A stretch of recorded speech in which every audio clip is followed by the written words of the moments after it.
Porque ahí el Señor envía vida y bendición. ¿Verdad? No es lo mismo.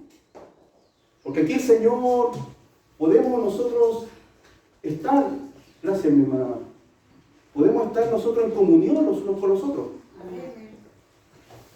Es muy importante.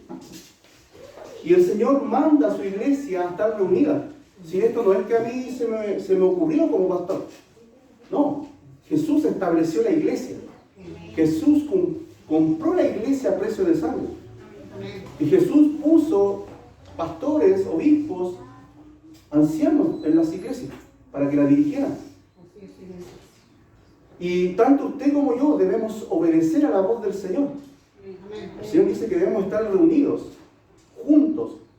No podemos andar como queramos. No puedo yo andar allá y usted acá. El cuerpo debe estar unido, debe ser uno solo. Y esa es la iglesia donde usted crece. Esa es la iglesia donde usted aprende. Esa es la iglesia donde usted forma su carácter. Porque aquí, todos los que estamos, no hay ninguno santo, santo, santo.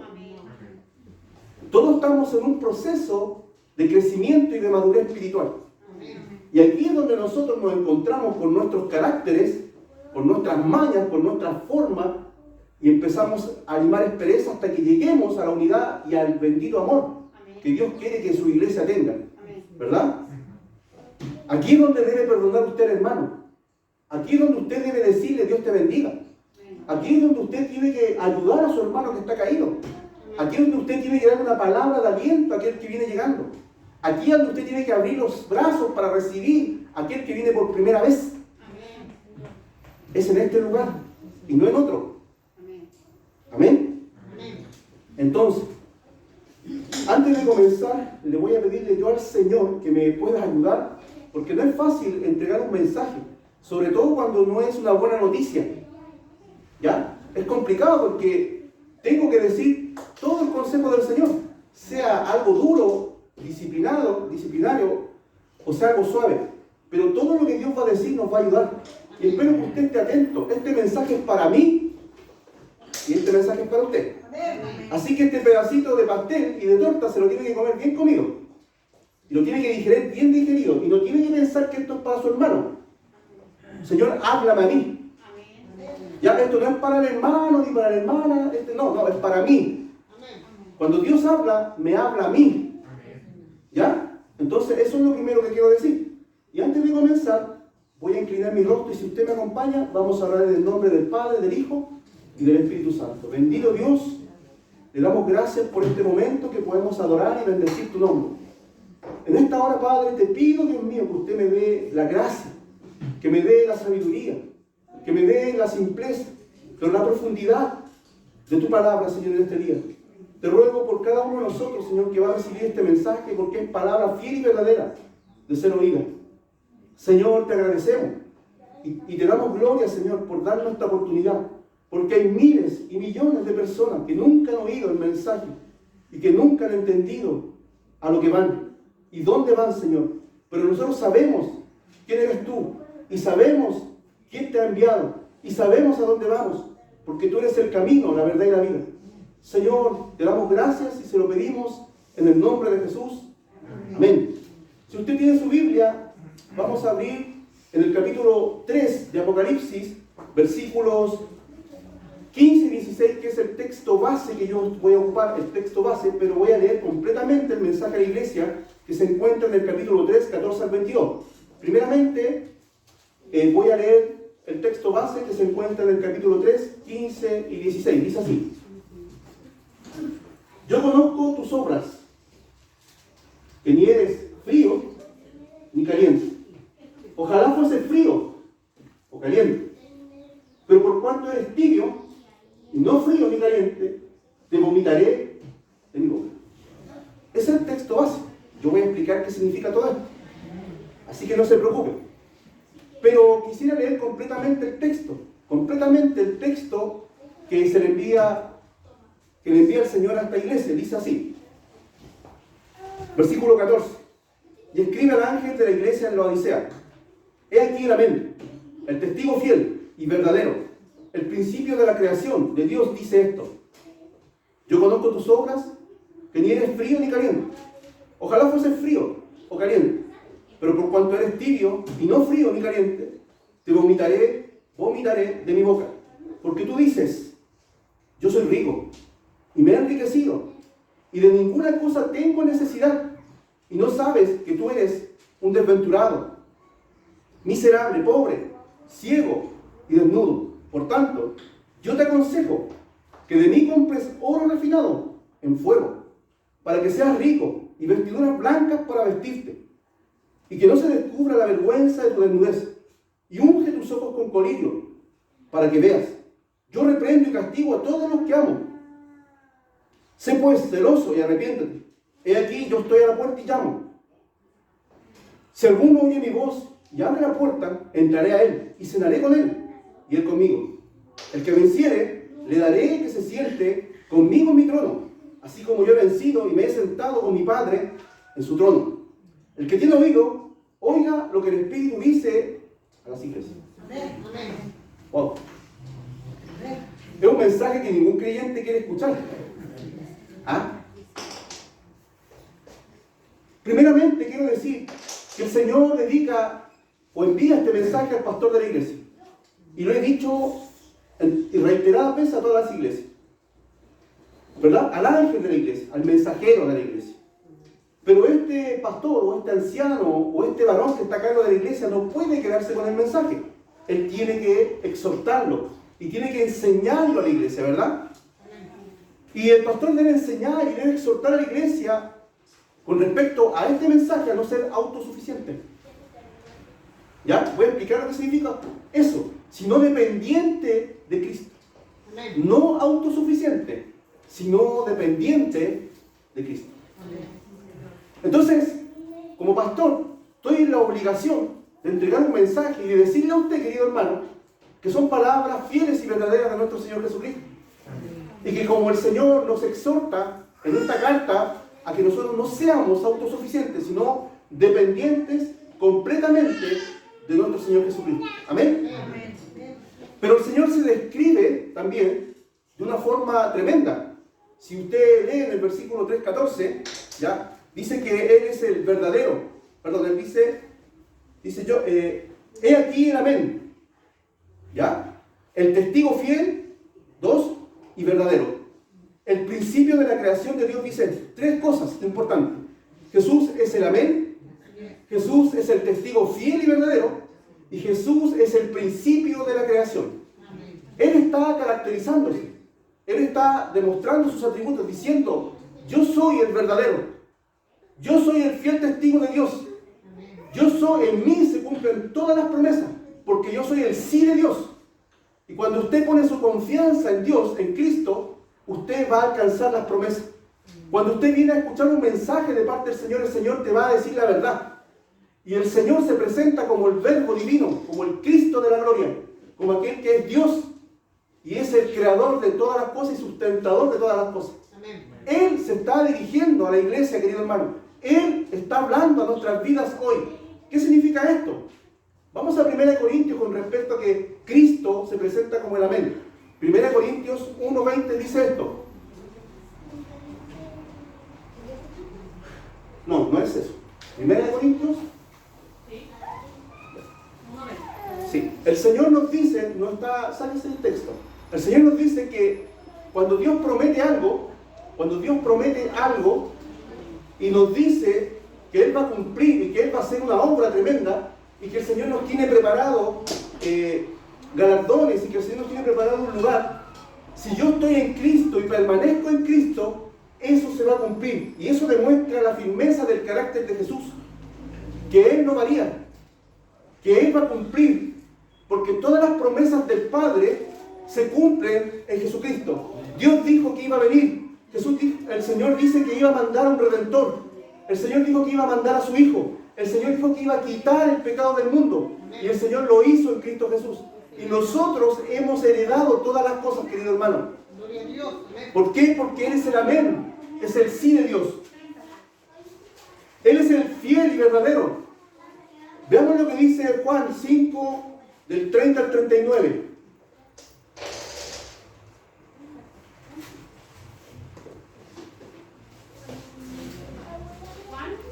Juan capítulo 5, el Evangelio de Juan capítulo 5, versículo 30 al 39.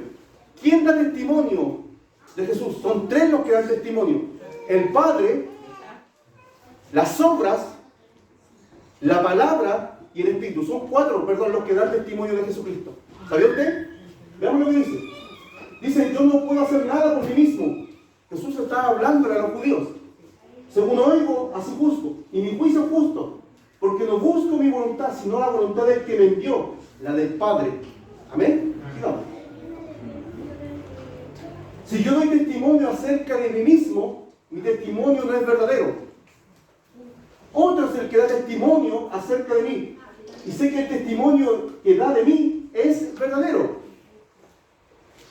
Vosotros enviasteis mensajeros a Juan, y él dio testimonio de la verdad, de Juan el Bautista. Pero yo no recibo testimonio de hombre alguno, mas digo esto para que vosotros seáis salvos. Él era antorcha que ardía y alumbraba, y vosotros quisiste regocijarnos por un tiempo en su luz. Mas yo tengo mayor testimonio que él, de Juan, porque las obras que el Padre me dio para que cumpliese las mismas obras que yo hago dan testimonio de mí, que el Padre me ha enviado. ¿Quién lo envió? El Padre. Las obras también daban testimonio. Veamos lo que sigue diciendo. También el Padre que me envió ha dado testimonio de mí. Nunca habéis oído su voz, ni habéis visto su aspecto, ni tenéis su palabra morando en vosotros, porque a quien él envió, vosotros no creéis. Escudriñad las Escrituras, porque a vosotros os parece que en ellas tenéis vida eterna, y ellas son las que dan testimonio de mí. O sea, el Padre, las obras y la palabra de Dios da testimonio de Jesucristo. Por eso quiere ser testigo fiel y verdadero. Veamos lo que dice. ¿Hasta ahí? Hasta ahí. Entonces, ¿qué es importante, querido hermano, que usted entienda que Jesús es el testigo fiel de nuestro Padre?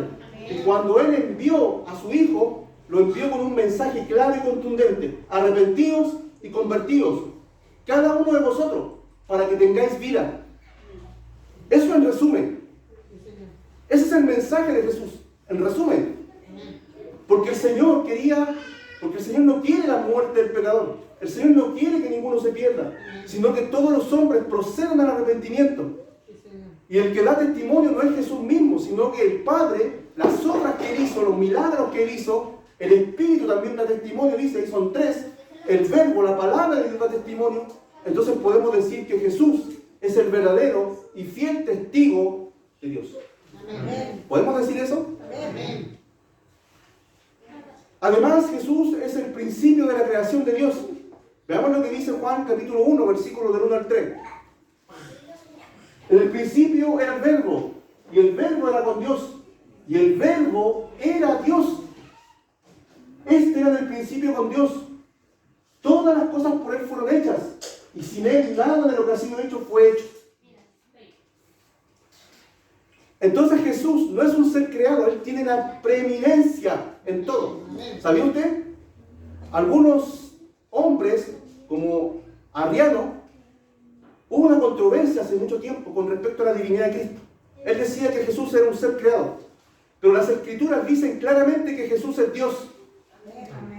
En el principio, lo acabamos de leer, era el Verbo, y el Verbo era con Dios, y el Verbo era Dios, y por Él fueron creadas todas las cosas. El Padre crea, el Padre es Dios, Jesús es Dios y también es creador, y el Espíritu Santo es Dios y también crea y sostiene la creación. Dios es uno, pero en tres personas. Amén. Entonces, Él tiene preeminencia. Cristo es el primogénito de la creación. Él es el principio y fin. Él es el Rey de reyes y Señor de señores. Él es la puerta, Él es el camino, la verdad, la vida. Él es el Dios fuerte, Él es el buen pastor. Él es la luz del mundo, Él es la resurrección y la vida, Él es el Hijo del Hombre, Él es el pan de vida, y mucho más. Él es el poseedor de todos los títulos, y su nombre es sobre todo nombre. Es el preeminente. Se podría decir que Él es lo máximo de lo máximo en todas las cosas, y tiene los títulos más grandes. No hay comparación con Él. Él se estaba dirigiendo a la iglesia. Este varón, nuestro Dios Jesús, se presentaba a esta iglesia como aquel que cumplía las promesas, como aquel testigo fiel y como aquel creador de todas las cosas y sustentador. Y hoy día Dios nos está hablando. Él se está dirigiendo a cada uno de nosotros. Porque este mensaje está vigente para usted y para mí.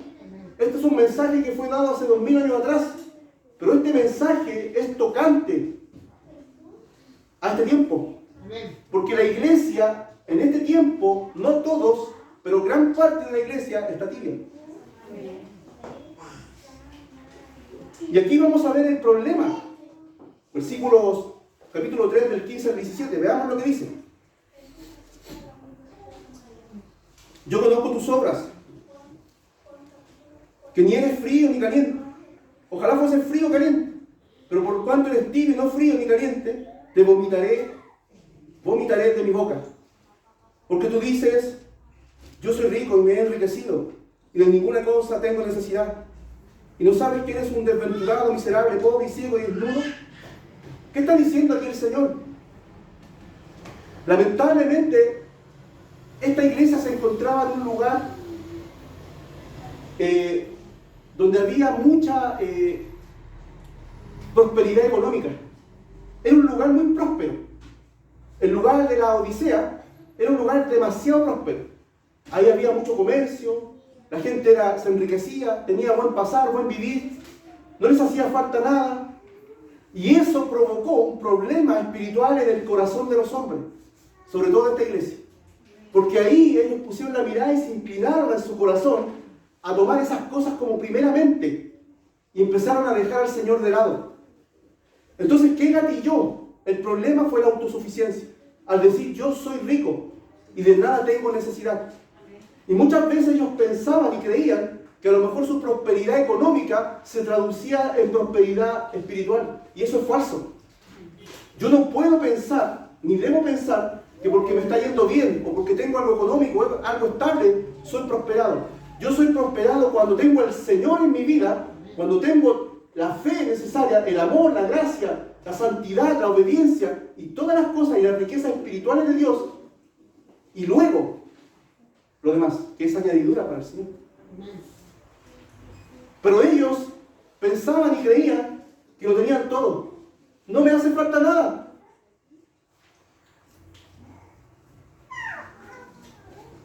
De alguna manera ellos habían puesto su amor o sus ojos y su corazón al dinero, al amor al dinero. Y el problema es que habían puesto también su corazón y su mirada en las posesiones terrenales. ¿Es malo tener dinero? No. ¿Es malo tener alguna posesión? No. El problema es cuando tú te inclinas a esas cosas y dejas al Señor de lado. Ese es el problema. Y tú piensas que te está yendo bien porque Dios te está bendiciendo. Pero si tú te miras hacia adentro, no tienes quizás nada de espiritual, ningún tipo de riqueza espiritual. Pero tú puedes decir y pensar y autoengañarse uno mismo y decir, yo soy prosperado, pastor. A mí me va bien, tengo una buena situación, tengo una buena casa, tengo estabilidad, tengo salud. No me hace falta nada, vivo tranquilo. A mis hijos no les falta nada. Tengo un buen sueldo, una buena cuenta. ¿Pero eso es lo que Dios espera? ¿Eso es lo que Dios quiere? No, el Señor manda que sus hijos sean ricos espiritualmente primero, para que lo demás sea añadidura y tú puedas tener verdaderamente esa riqueza completa en tu vida. El Señor quiere que seamos prosperados en todas las cosas. Yo conozco hombres en la Biblia, y hablan de ellos, como Abraham, como Job, que tenían riqueza. Eran multimillonarios en su época, en el contexto en que se dice. Pero ellos tenían una fe tremenda en el Señor. Ellos tenían una riqueza mayor que la terrenal, porque las cosas terrenales son temporales. Un día puedes estar bien y otro día puedes estar mal. Un día puedes tenerlo todo y otro día quedar sin nada. Puede venir un evento en tu vida, una enfermedad, y te vas a quedar sin recursos. Querido hermano, a mí me ha pasado personalmente. Yo he tenido que gastar y gastar plata por mi enfermedad, por mi salud que es delicada. No le he hecho la culpa al Señor porque estas cosas tienen que pasar. Pero he gastado más de $1 millón en exámenes. Entonces, un día tú puedes estar bien. Y espero del Señor que puedas tener buena salud. Espero que el Señor te pueda prosperar. y que puedas tener en tus despensas y que no te falte nada. Pero ¿sabe qué? Cuando uno es rico en lo material puede ser pobre en lo espiritual. Y esto es lo que le estaba pasando a esta iglesia. Ellos se autoengañaban pensando que estaban bien delante del Señor. Lamentablemente no fue así. Porque ellos decían, no tengo necesidad de nada. Veamos lo que dice Lucas 16:13.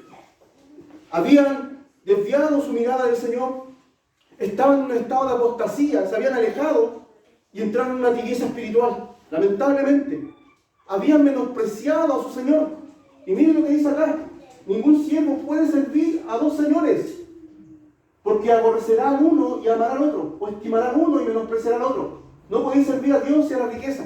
Lamentablemente, esta iglesia había puesto su mirada, su corazón en estas cosas materiales. La pregunta es, ¿de alguna manera hemos puesto nuestra mirada y nuestro corazón en las cosas materiales? A lo mejor usted puede decir que no, pero las palabras no son suficientes. Los hechos son los que hablan por sí mismos. ¿Ya? Porque somos fáciles de decir, yo no tengo culpa. Yo no soy pastor. O yo no soy Dios, yo estoy bien contigo. Pero veamos la acción, veamos la verdad a la luz de los hechos.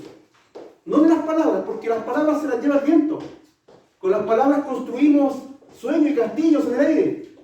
Pero cuando viene el momento de la verdad, son nuestras acciones las que hablan. Espero que su palabra y sus acciones concuerden con lo que usted dice y hace.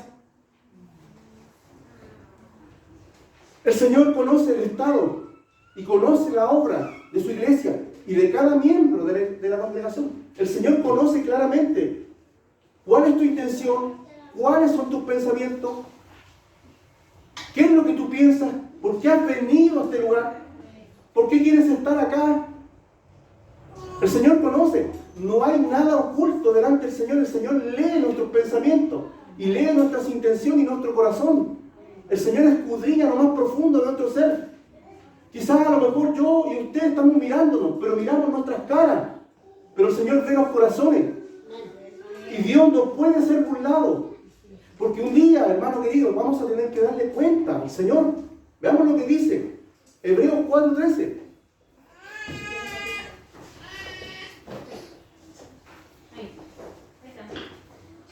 Y no hay cosa creada que no sea manifiesta en su presencia.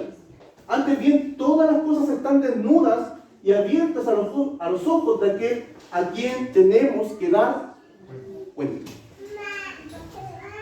Entonces, querido hermano, al que tiene que darle cuenta es a Dios. Yo le tengo que darle cuenta al Señor. Usted va a tener que darle cuenta a Dios. Y hoy día no podemos engañar a Dios de ninguna forma, porque todas las cosas están desnudas delante de su presencia. No hay nada encubierto. Él sabe cada pensamiento, Él sabe cada movimiento, Él sabe lo que vas a decir y lo que vas a hacer. Él sabe tu día de nacimiento y también conoce tu día que vas a partir de este mundo. Él lo sabe todo. Pero va a llegar un día, querido hermano, que usted va a tener que darle cuenta al Señor. ¿Y qué cuenta le vamos a dar a Dios? Ese es el tema.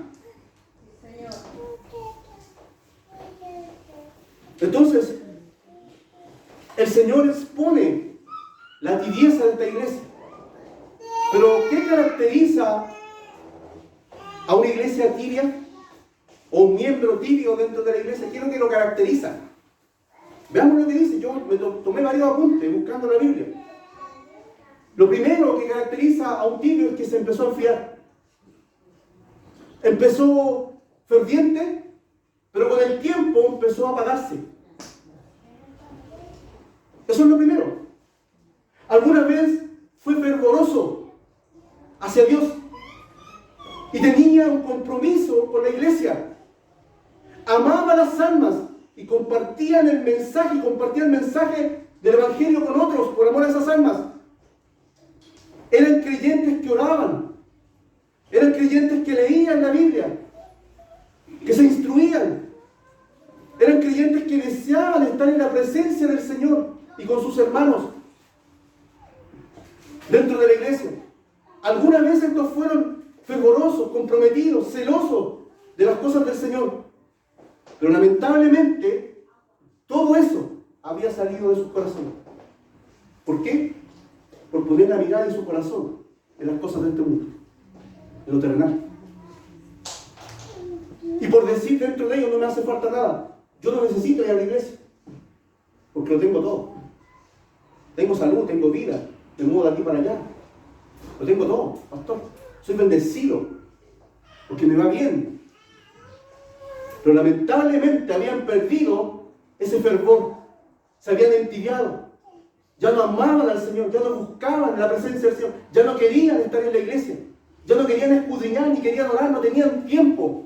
Se habían apagado, habían comenzado bien, pero estaban terminando mal. El Señor les dice que esos van a ser vomitados de su boca, son repugnantes delante del Señor. Lamentablemente eso es lo que el Señor dice. Veamos lo que dice. El Señor los iba a vomitar de su boca. Veamos lo que dice acá. Dice: pero por cuanto eres tibio y no frío ni caliente, te vomitaré de mi boca. Eso es repugnante, ¿no? ¿Sabía usted que en la Odisea, en ese sector, venía un río, más o menos como de 10 kilómetros, y llegaba tibio a la ciudad? Y usted sabe que cuando uno tiene sed, ¿qué es lo que quiere? Un vaso de agua fría, ¿verdad? Y además, si yo quiero, por ejemplo, si quiero ocupar esas aguas calientes para medicina, hoy día existen las termas, ¿verdad? De forma medicinal la gente va a las termas. Pero algo tibio servirá, algo turbio servirá para apagar la sed, para dar sanidad. No servía para nada, habían perdido su propósito, como ese río que llegaba. Por eso que el Señor les dijo: ustedes son tibios, son como esta agua que está llegando a este lugar. Tibia, que no sirve, es repugnante. No sirve para tomarla, para beberla, para quitar la sed. Perdieron su propósito, están apagándose. No debemos, hermanos, entender esto de otra forma. No eran merecedores de estar cerca del Señor. Estaban reprobados de parte del Señor. Lamentablemente habían perdido ese propósito de ser luz, de ser sal. Se estaban autoengañando. Ellos decían: yo soy rico, no tengo necesidad. Y tenían a Jesús fuera de sus vidas, fuera de su corazón. Porque Jesús estaba tocando la puerta y estaba llamando a la iglesia para si alguien o alguno escuchare, él entrara, porque la invitación estaba abierta. Hay una boda, hay una cena que el Señor tiene preparada para aquellos que vencen, para aquellos fieles, para aquellos que quieren estar con el Señor. La invitación está abierta, pero el Señor nos llama y nos muestra nuestra condición muchas veces. ¿Para qué? Para que no nos perdamos, querido hermano, esa cena, eso que Dios tiene preparado. Porque va a llegar un día en que va a ser el lloro y el crujir de dientes. Luego de esta iglesia comienza la adoración y luego los juicios. Dios no nos quiere en el juicio. Cristo viene. Amén. En cualquier momento el Señor viene. Usted puede darse cuenta de lo que está pasando en el mundo hoy día. El Señor lo dijo en Mateo 24. Y habrán rumores de guerra y guerras. Habrá peste, pestilencia. Habrá hambre. Todas esas cosas es el principio de dolores de este tiempo. Y la iglesia está tibia. Porque la iglesia está buscando las cosas de este mundo primeramente. La iglesia no está mirando el cielo, está mirando la tierra. El Señor te dice que no te preocupes por lo material. El Señor lo va a añadir. No te preocupes por esas cosas. Buscar primeramente el reino de Dios y su justicia. Y el Señor te va a añadir lo que tú necesitas. ¿O acaso no tienes un Padre en los cielos que es bueno y te va a dar lo que tú necesitas? ¿Acaso el Señor no viste a las flores del campo, a los lirios del campo? ¿Acaso el Señor no alimenta a las aves del cielo? ¿Cuánto más vosotros, que valéis mucho más que ellos? Hombres de poca fe, dice el Señor, que andan mirando las cosas del mundo que son perecederas y que van a terminar, porque el mundo está preparado para el fuego, para el juicio de Dios. Tenemos un Padre en los cielos al cual podemos clamar y podemos venir confiados al trono de la gracia a pedir ese oportuno socorro. Podemos venir y echar nuestras cargas y ansiedad y decirle, Señor, aquí estoy, esto es lo que soy, te necesito, quiero más de ti, soy pobre de espíritu, he bajado mi fervor hacia ti, ya no te busco como antes. Muchas veces es un peso el poder estar en la iglesia y me justifico que tengo que hacer esto, que tengo que hacer esto, que los niños, que las niñas, que aquí, que allá. Hermanos, son 2 horas de 7 días. 2 horas. El Señor te regala 7 días. Descuéntale $2. Eso es lo que te pido.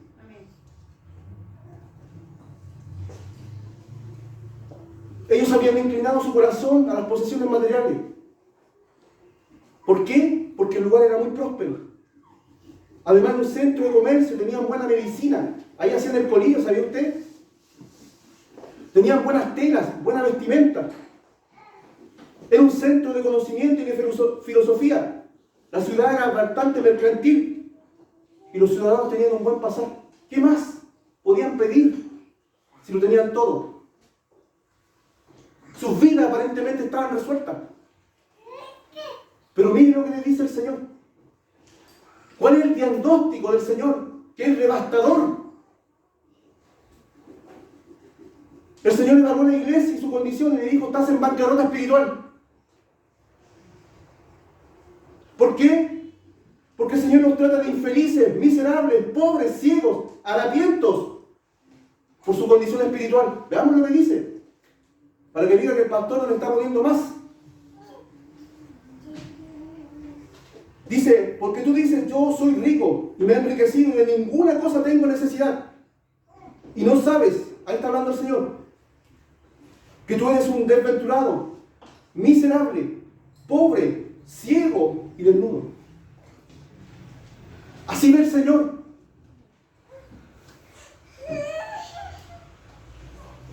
Así nos ve el Señor, querido hermano. En la bancarrota espiritual totalmente. La pregunta es si el Señor quiere ese tipo de creyente o ese tipo de iglesia. O si esos creyentes o iglesias son merecedores de lo que Dios tiene preparado.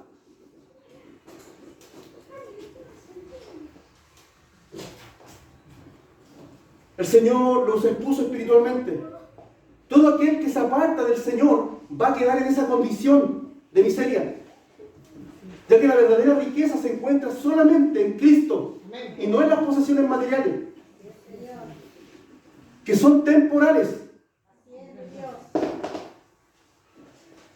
El Señor nos dice que no debemos poner nuestra esperanza en las riquezas del mundo. 1 Timoteo 6:17 dice esto: a los ricos de este mundo o de este siglo manda que no sean altivos, ni pongan la esperanza en las riquezas, las cuales son inciertas, sino en el Dios vivo, que nos da, ¿qué? Todas las cosas en abundancia para que las disfrutemos. Con Cristo no te va a faltar nada, el Señor te lo está diciendo. Que pastor, me desespero.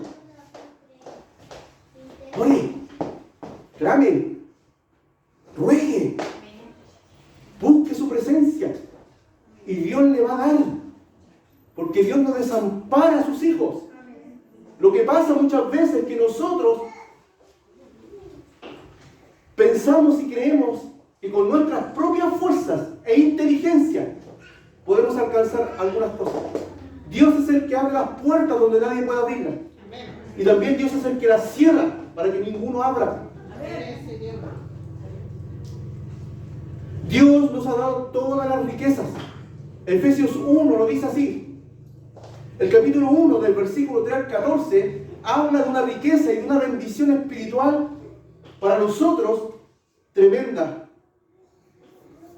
Usted ya es, si está en Cristo, usted ya es bendecido, usted ya está completo y a usted no le hace falta nada. Pero si está en Cristo, veamos lo que dice: bendito sea el Dios y Padre de nuestro Señor Jesucristo, que nos bendijo con toda bendición espiritual en lugares celestes en Cristo. Ahí me quiero detener. En el Antiguo Testamento el Señor bendecía con la tierra que fluía leche y miel, una tierra de abundancia, una tierra próspera, una tierra que había entregado a Israel. para que la cultivaran y crearan su ganado. Y ellos pudieran, ¿no es cierto?, tener esa riqueza material. Pero en Cristo las bendiciones son espirituales. Y las demás cosas se llaman añadiduras. Así que no andes buscando esa tierra que fluye de leche y miel. Porque esa tierra que fluye de leche y miel va a llegar cuando Cristo venga y se establezca en la tierra. Antes no.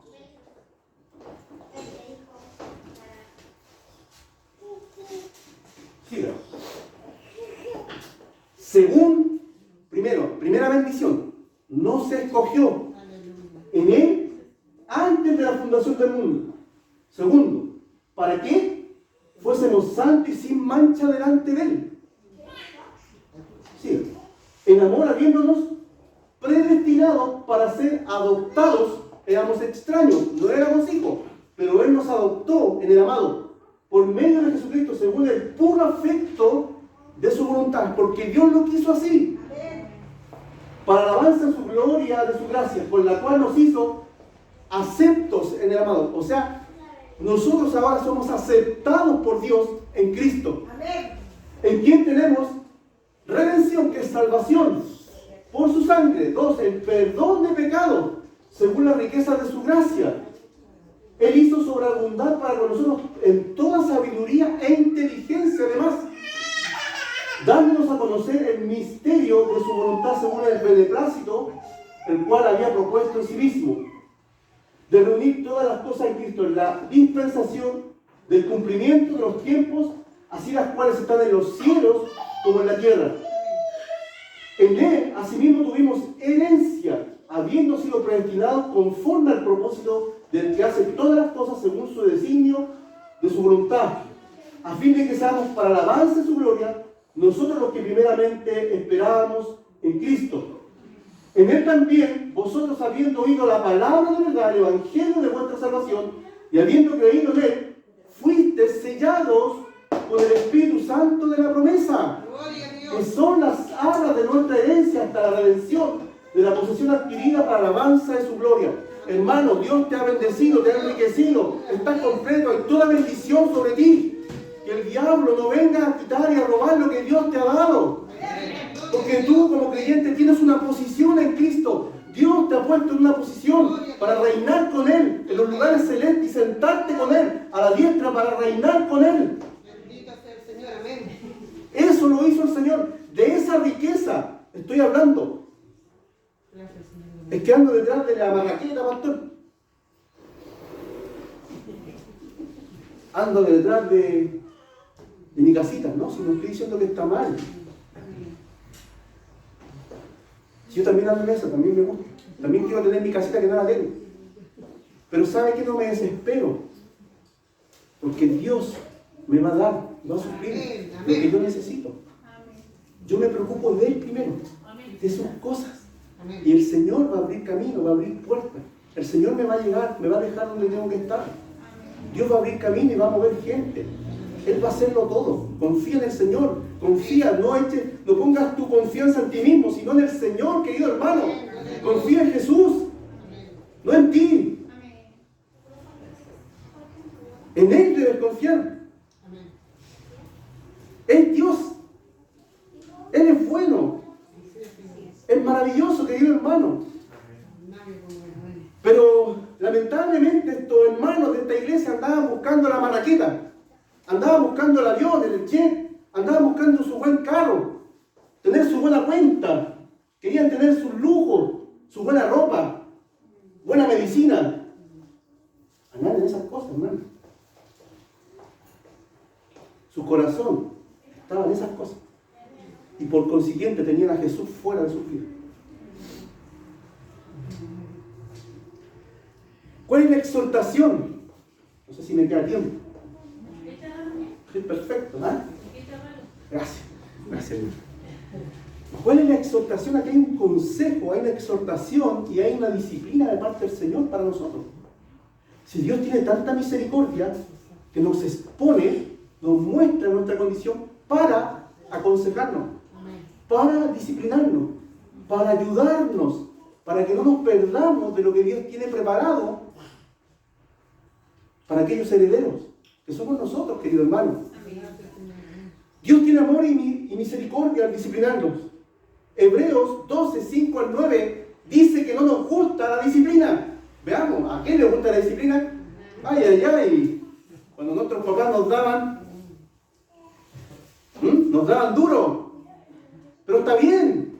¿A quién le gusta ser disciplinado? Muchas veces produce tristeza, pero cuando Dios disciplina es por nuestro bien, querido hermano. Veamos lo que dice. ¿Y habéis ya olvidado la exhortación que como a hijos se os dirige? El Señor se estaba dirigiendo a esta iglesia como hijos, diciendo: hijo mío, no menosprecies la disciplina del Señor, ni desmayes cuando eres reprendido por Él.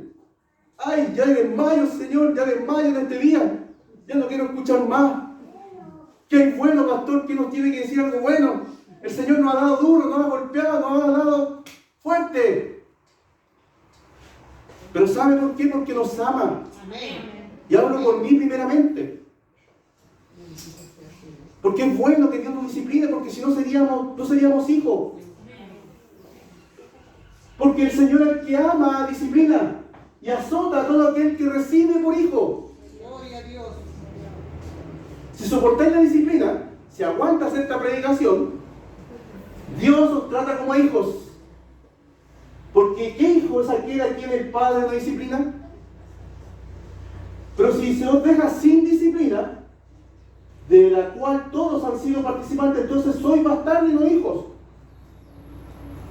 Por otra parte, tuvimos a nuestros padres terrenales que nos disciplinaban y los venerábamos.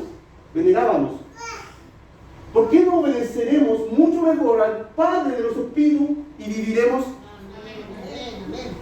Porque ese es el mensaje: vivir, tener vida eterna, estar con el Señor para siempre. Y si el Señor hoy día nos ha dado fuerte y nos ha llegado a algún palo, es porque el Señor nos trata como hijos. Amén. Gloria a Dios. Es por eso, querido hermano, si la disciplina del Señor corrige, la disciplina del Señor te lleva bien, nos lleva para el bien. Nunca el Señor nos va a hacer mal, aunque hable fuerte. ¿Cuál es el consejo?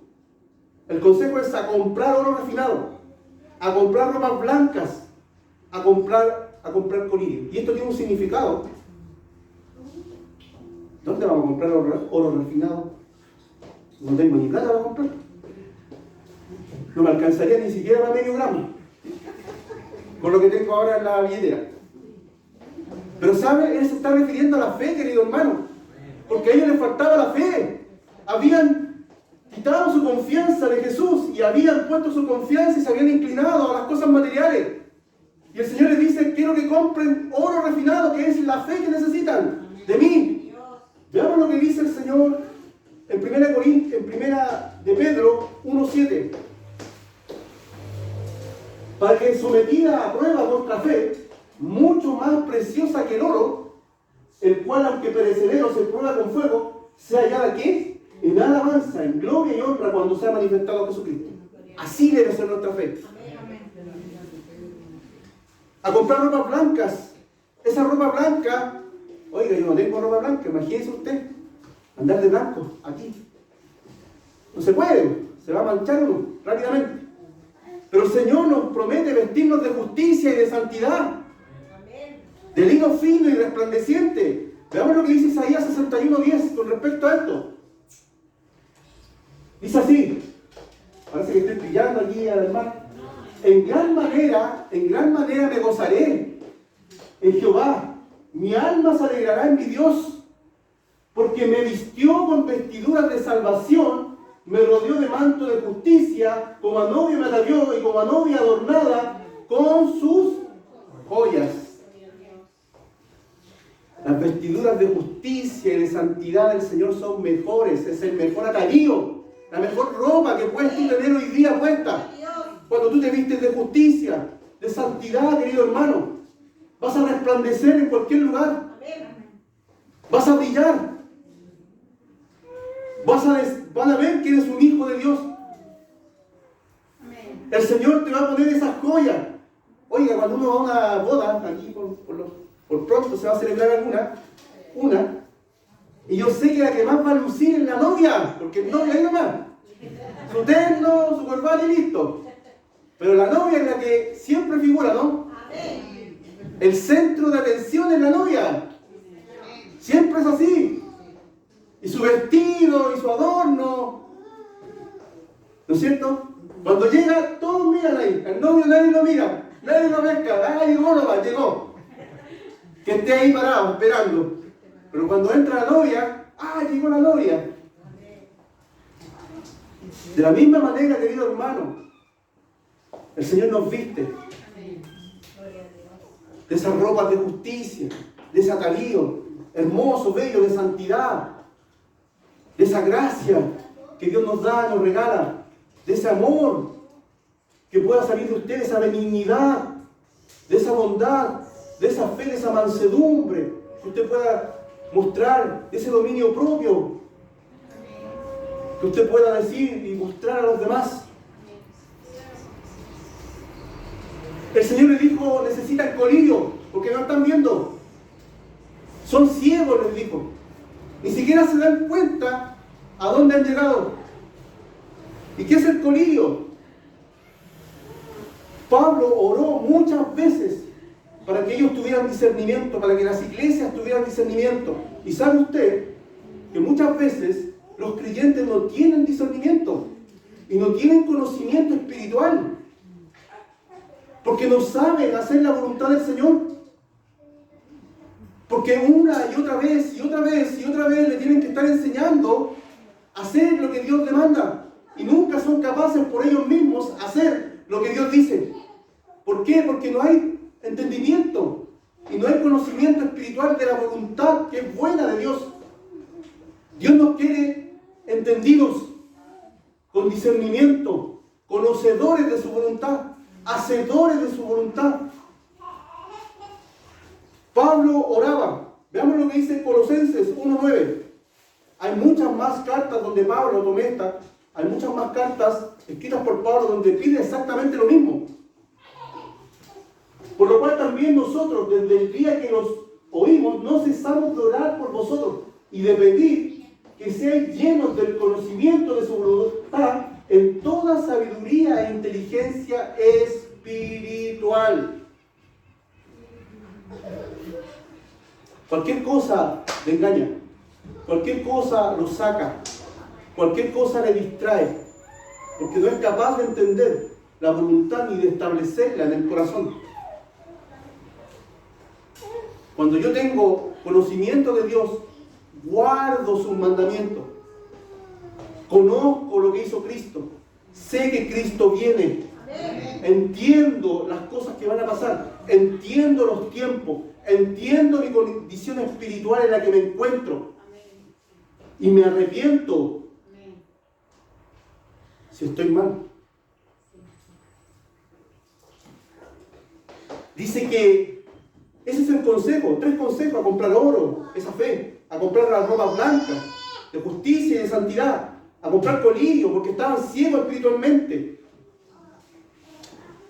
La exhortación para cambiar el pensamiento y la vida de esos creyentes era el siguiente, y algo práctico, hermano, porque muchas veces, querido hermano, hermana, podemos decir: ¿qué tengo que hacer, pastor? ¿Qué es lo que tengo que hacer, pastor, entonces, dentro de la iglesia o fuera de la iglesia, con mi vida espiritual?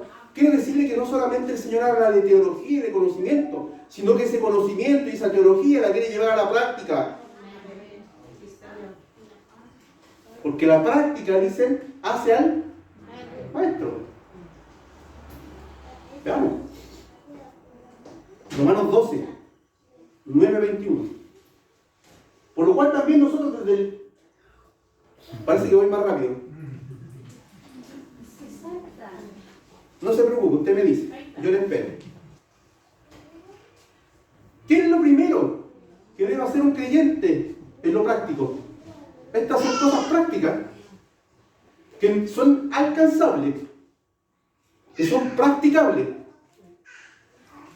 El amor sea sin fingimiento. aborreced lo malo, haced lo bueno. Sigan. Amaos los unos a los otros con amor fraternal, en cuanto a honra, prefiriéndoos los unos a los otros.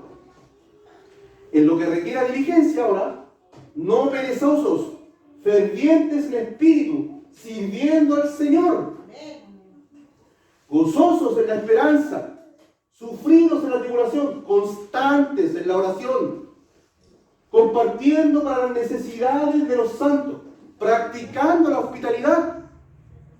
Bendecid a los que os persiguen, a los malos, a los que se levantan contra ti, bendecirlos. ¿Ah?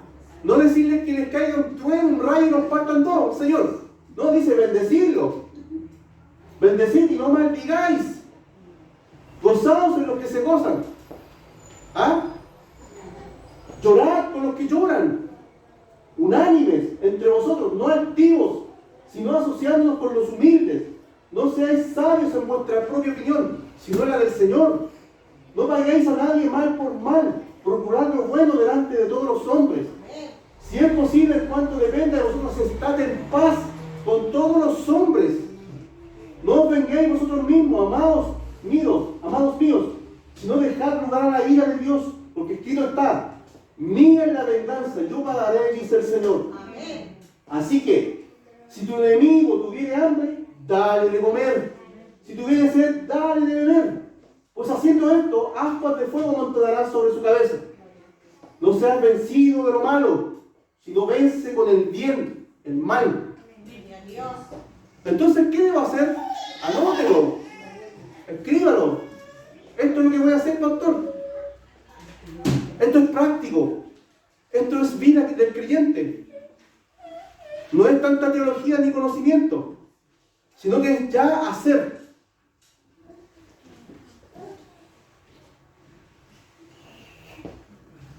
El Señor llama también a la iglesia a arrepentirse.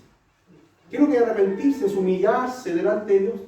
Es reconocer mi condición en la que me encuentro hoy día. ¿Qué implica este arrepentimiento? Implica reconocer, implica confesar, implica cambiar mi manera de pensar y de actuar y permanecer en ese arrepentimiento continuamente. Segunda de Crónicas 7:14, lo conocemos al revés y al derecho. Y aquí están todos los ingredientes para humillarse delante del Señor. Si se humillare mi pueblo, ese que invoca su nombre.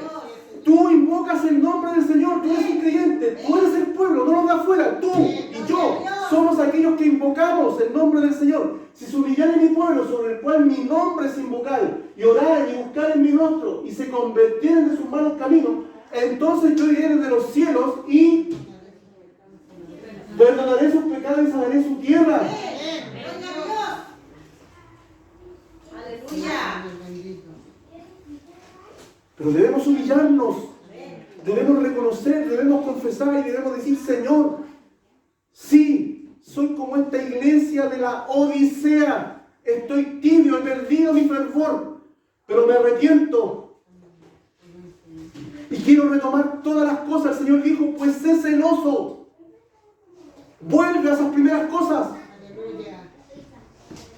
Hay una invitación finalmente del Señor para aquellos que vencen. Hay promesa del Señor para aquellos que han vencido. Hay una invitación. Dios te está invitando. Te tiene que llegar, te llegó el parte. Hay un parte de matrimonio porque el esposo quiere estar con su esposa, que es la iglesia, y tú eres esa esposa. Hay un asiento reservado para ti. Hay un lugar que el Señor va a dejar ahí, con tu nombre escrito, esperándote en esa gran cena. Solamente está esperando que tú llegues y te sientes y tengas comunión con el Señor para siempre. Pero ¿sabe qué? Aquí encuentro uno de los pasajes más tristes de la palabra del Señor. ¿Sabe por qué? Porque el Señor estaba fuera de la iglesia, fuera del corazón. Veamos lo que dice. He aquí, Versículo 20. Yo estoy a la puerta y llamo, siendo el dueño de la iglesia, siendo el Señor de la iglesia, siendo el Rey de la iglesia. Esta iglesia lo tenía afuera de su corazón. El Señor fácilmente podía venir a entronizarse y tomar posesión, pero la voz del Señor es tan buena que Él nos llama con amor y con misericordia y nos hace recapacitar en nuestros errores. Y Él está golpeando hoy día la puerta de nuestro corazón. Él quiere entrar y estar contigo y cenar contigo. Él tiene una carta abierta, esperando ese asiento, esperando esa mesa, con todo preparado, porque Cristo ya viene. Y vienen las bodas del Cordero. Hay unas bodas que se tienen que celebrar.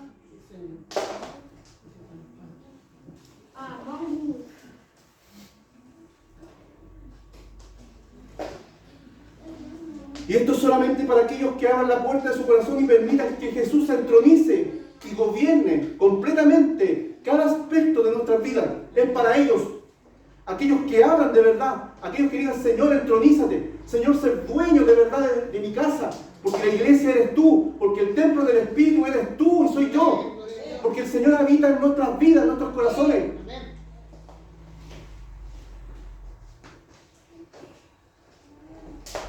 Apocalipsis 19, 6 al 9, para ir finalizando, para que el sermón no se extienda más.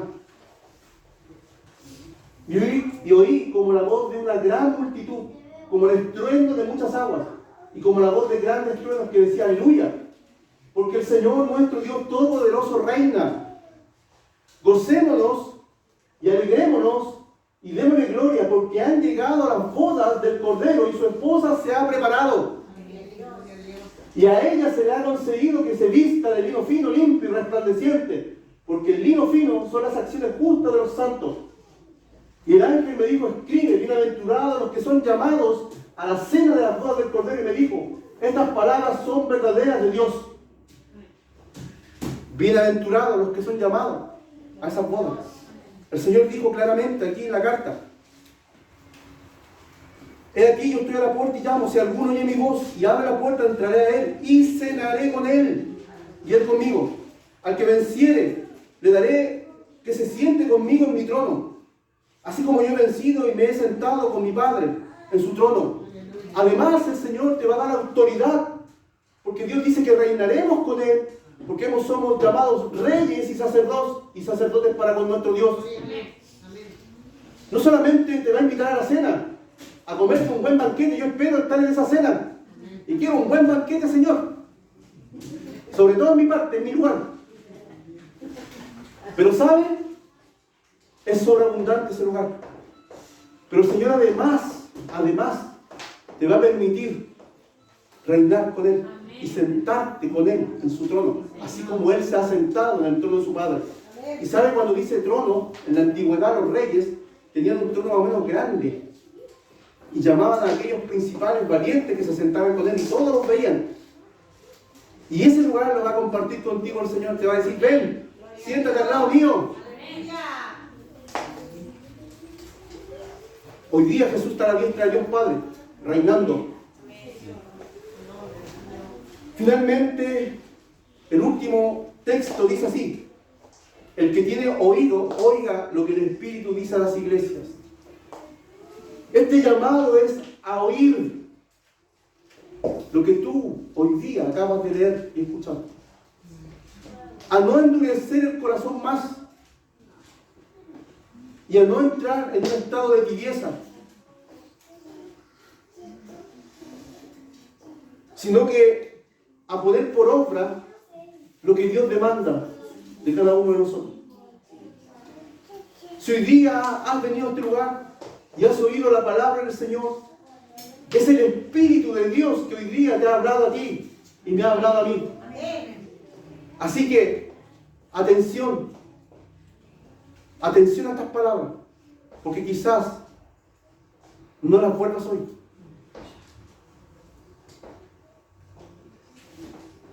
Vamos a orar. le vamos a darle gracias al Señor por lo que Él nos ha hablado hoy día. Y le vamos a pedir a Dios que pueda quitar de nuestros corazones toda tibieza espiritual. Que verdaderamente podamos ser fervorosos en las cosas que competen a Él. Bendito Dios y Padre Celestial, estamos delante de su presencia. Señor, primeramente para darle gracias por esta corrección, por esta disciplina, donde tú has hablado a nuestras vidas, donde usted, Señor, nos ha reprendido y ha sido enfático en su voluntad. Señor, te ruego en esta hora que podamos inclinar nuestro oído a ti, Señor, y que podamos abrir nuestro corazón de par en par para poder estar contigo en esa gran cena. Señor, ayúdanos, aviva el don en nosotros, ese fuego que se ha estado apagando en nosotros. Un día comenzamos bien, un día comenzamos la carrera, pero muchas veces quizás nos detenemos y empezamos a caminar y a descansar. Señor, danos tu mano y levántanos. Y queremos caminar contigo, ni más ni menos, Señor, sino que caminar así como tú caminas, un día a la vez, Señor, y poder tener esa fe verdadera, ese discernimiento espiritual, poder tener esa inteligencia espiritual, Señor, para poder discernir correctamente, que podamos estar vestidos de justicia y de santidad, obedientes y practicando, Señor, nuestra vida espiritual en formas prácticas dentro de la iglesia y fuera, haciendo el bien y no pagando mal por mal, Señor, sino que venciendo el mal con el bien. Te pido por cada hermano que ha llegado hoy día, para que usted le bendiga, le fortalezca y le prospere. Y que esta semana que viene, Señor, sea de bendición. Y que usted, Dios mío, siga trabajando en el silencio de la noche, en cada corazón, Señor, que ha recibido esta palabra. Porque tú eres el que da el crecimiento. Te adoramos y te bendecimos. Y te damos gracias en esta hora. Gracias por advertirnos, por mostrarnos la condición. Porque muchas veces no entendemos y no nos miramos a nosotros mismos. Y muchas veces corremos peligro de no alcanzar ese lugar que tú tienes reservado. Padre, te lo pido en el nombre de Jesús y le damos gracias. Amén. Y amén.